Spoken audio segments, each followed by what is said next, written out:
The Ochs brothers were the sons of German immigrants and members of a tightly knit family.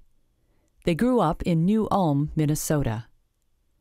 Two of the brothers, Anton and Albert, went to work as clerks in a local general store when they were only 12.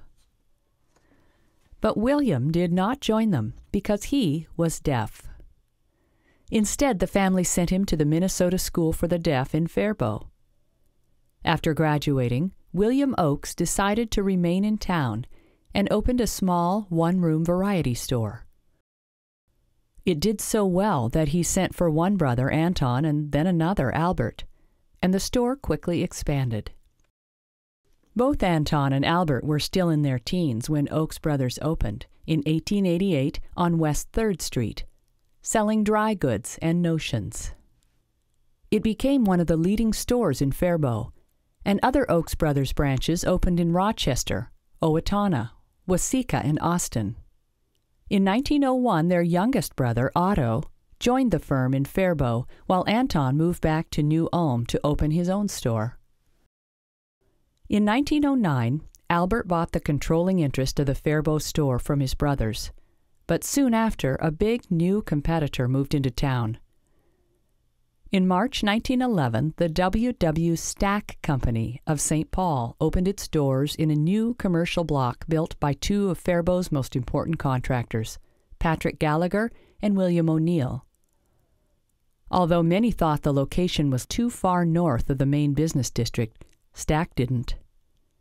The company's full-page ads declared that it was the first department store in town, the city store at your very door. A bitter retail war ensued as Ochs fought back with ads of its own and a wave of special sales. The battle was settled abruptly 8 months later, when the local company bought out the Stack department store, including its complete inventory and the lease to this building. Ochs moved quickly into its new home, just in time for the Christmas shopping season in 1911. Over the years, a new generation entered the family business, as Don and Albert Jr. took over after the death of their father in 1922. Through the years, the store gained a reputation not only as a great place to shop, but also as a good place to work, especially since they offered employment for women as retail salespeople. The last active family member was Verna Ochs, the wife of Alfred. Following his death in 1969, she took over management of the company, one of only 5 women in the country to serve as president of a department store at the time. After she sold her interest, new owners of the building enclosed the facade with metal panels in an attempt to look modern.